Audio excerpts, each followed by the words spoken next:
What if the hardest season you've ever walked through wasn't the end of your story? What if everything that feels stuck, delayed, and impossible is actually the ground God has been quietly preparing for something you haven't seen yet? Most people quit right before the shift. They give up right before the breakthrough. They walk away right before God moves. And the real tragedy isn't that God stopped working, it's that they stopped believing He was. Today, I'm going to show you 5 signs that God is about to shift everything in your life. Not someday, not eventually, now, in this season. Stay with me, because if even one of these signs hits home, this message found you on purpose. Jeremiah 29:11. For I know the plans I have for you, declares the Lord, plans to prosper you and not to harm you, plans to give you hope and a future. God is not confused about your life. He has a plan, and right before He moves, He gives you signs. Here are 5 of them. Sign 1. Everything that could be shaken has been shaken. You look around, and nothing is where it used to be. Relationships shifted, plans collapsed, things you spent years building, gone, and you've been asking God why He let so much fall apart at once. Here's why. God doesn't build on unstable ground. Hebrews 12:27.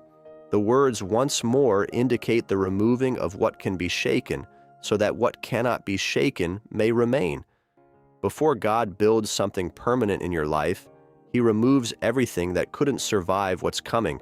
The shaking wasn't punishment, it was preparation. He wasn't tearing your life apart, He was clearing land to lay a new foundation. So if everything around you has been shaken recently, don't read it as abandonment. Read it as construction. The demolition always comes before the build. Stop asking why God allowed the shaking and start asking, what is He building that required this much clearing? Sign 2. You feel a restlessness you cannot explain. You're not depressed. Nothing specific is wrong. But something deep inside feels unsettled, like you're standing at a door that hasn't opened yet, waiting for something you can't even name. That restlessness isn't anxiety, it's anticipation placed in you by God. Isaiah 43:19. See, I am doing a new thing. Now it springs up, do you not perceive it? I am making a way in the wilderness and streams in the wasteland. God is always doing something new before you can see it. That stirring in your spirit is often the first sign that something is shifting in the unseen realm before it becomes visible in your natural life. Your spirit is sensing what your eyes haven't caught up to yet. Don't medicate that restlessness. Don't scroll past it. Get alone with God and say, Lord, what are you doing? I feel something coming. I'm paying attention. That stirring is His invitation to go deeper before the shift arrives. Sign 3. God has been stripping away distractions. Things that used to hold your attention don't anymore.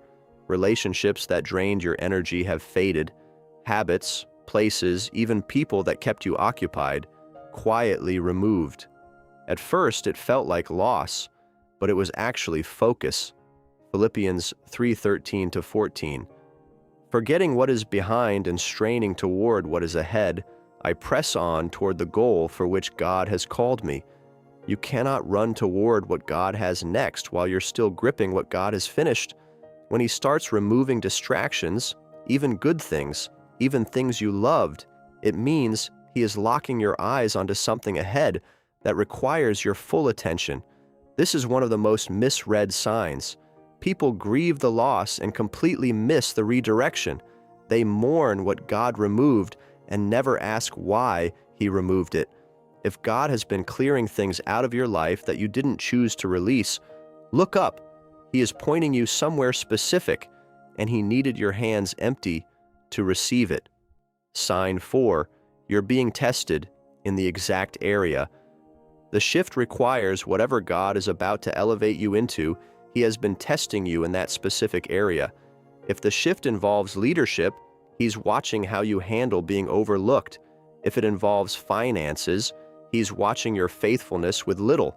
If it involves influence, He's watching what you do when nobody is watching.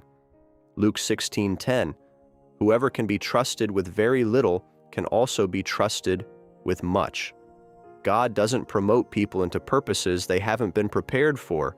The test you're in right now is not random. It's a direct preview of what's coming.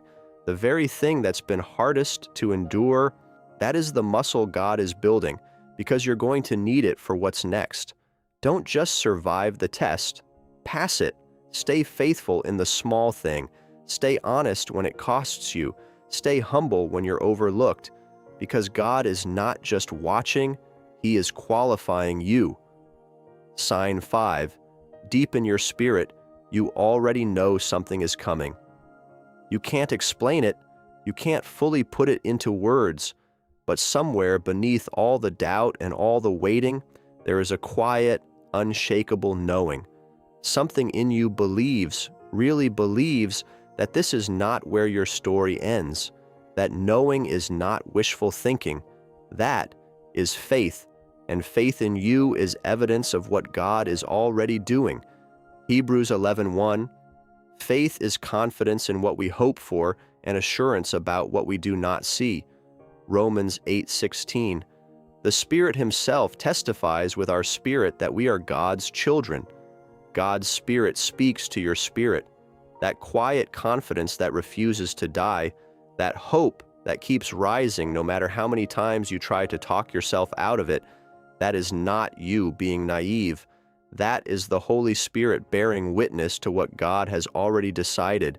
You are sensing the shift before it arrives because God's Spirit inside you already knows what's coming. Don't argue with that knowing. Don't let doubt rob you of what the Spirit is confirming. Water it with prayer.